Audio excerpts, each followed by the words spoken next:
ये वैकुंठोत्सव के बारे में जरा वो दीजिए, ये क्यों मनाया जाता है। देखिए, कल भी मैंने बताया, भगवान एक एक जीव को अपने कौस्तुभ के समान मानता है, श्री कौस्तुभ के समान मानता है, और प्रतीक्षा करते हैं प्रभु की कब आएंगे, कोई जीव आज आएगा क्या करके इंतजार करके प्रभु बैठे हैं। जब हम वहां जाते हैं तो वहां उत्सव मनाया जाता है। अर्चिरादि गति नामक, अर्चिरादि नामक ग्रंथ में लोकाचार्य स्वामी जी महाराज वर्णन इस तरह करते हैं, पढ़कर दास को तो बहुत आश्चर्य लगा। वहां कैसे स्वागत करते हैं और किस तरह मनाते हैं एक जीव को। कोई जीव वहां जाता है तो वहां विश्वक्सेन स्वामी जी, गरुड़ जी, सुदर्शन जी, पांचजन्य जी, सब जो वहां के होते हैं, वे लोग अपने अपने तिरुमाल ले जाते हैं मुक्त जीव को, अपने अपने घर ले जाते हैं। अपने अपने घर ले जा करके वहां आसन में बिठा करके वे लोग नीचे बैठ जाते हैं, और जो मुक्त जीव वहां गया है उनके चरण धोते हैं। और सेवा करने वाले विश्वक्सेन जी, सुदर्शन जी वगैरह अपने धर्मपत्नियों से कहते हैं कि ये जो जीव आए हैं ना, इस गांव से आए हैं, इनके चरणाश्रित है, बहुत अच्छे श्री वैष्णव है, हम लोगों का सौभाग्य है कि ये जो महात्मा आए हैं, वैकुंठ पधारे हैं, ये हमारा सौभाग्य है। कौन बोलते हैं? भगवान के जो उच्च कोटि के सेवक जो होते हैं, सेनानाथ जी, सुदर्शन जी, पांचजन्य जी, ये सब मुक्त जीव को स्वीकार करके, स्वागत करके, चरण धो के बताते हैं कि ये इधर पधारे हैं, ये हमारे लिए भाग्य की बात है। तो वहां खूब मनाया जाता है। तो हमारे कुल में उत्पन्न होकर के कोई जीव वैकुंठ पहुंचा है तो हमें भी यहां मनाना चाहिए।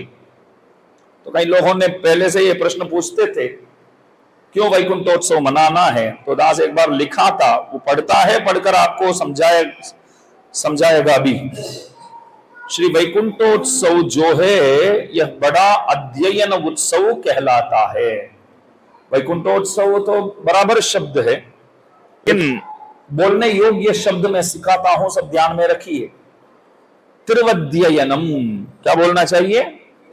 तिरुअध्ययनम। तिरु माने श्री, एक विशेषण लगाते हैं आगे, तिरुअध्ययनम, अध्ययन उत्सव बोलते हैं इसको। क्या बोलते हैं? अध्ययन उत्सव।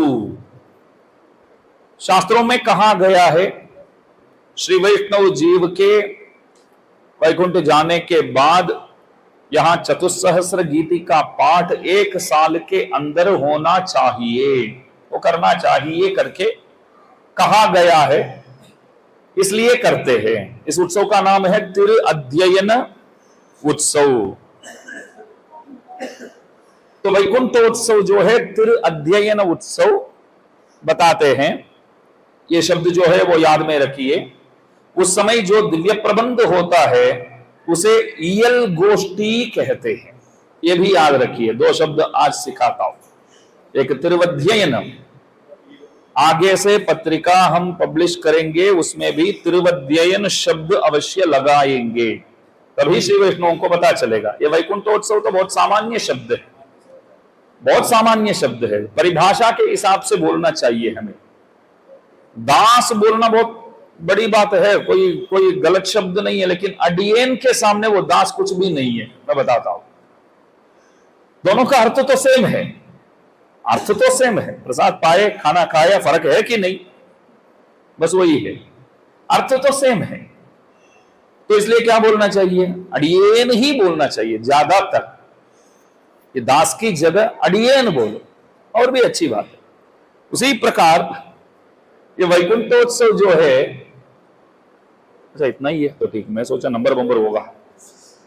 तो वैकुंठोत्सव को बोलते हैं तिरुवध्ययन उत्सव और ईयल गोष्ठी। ये तिरुवध्ययन उत्सव में जो चतुस्सहस्र गीति का पाठ होता है, दिव्य प्रबंध पाठ बोलना सही नहीं है वहां, दिव्य प्रबंध पाठ सही है वैसे, लेकिन उत्सव के हिसाब से देखा जाए तो उसको ईयल गोष्ठी बोलते। ईयल, यल, इयल गोष्ठी तमिल भाषा में देखिए 3 बातें बोलते हैं, इयल, इसई और नाटक बोलते हैं।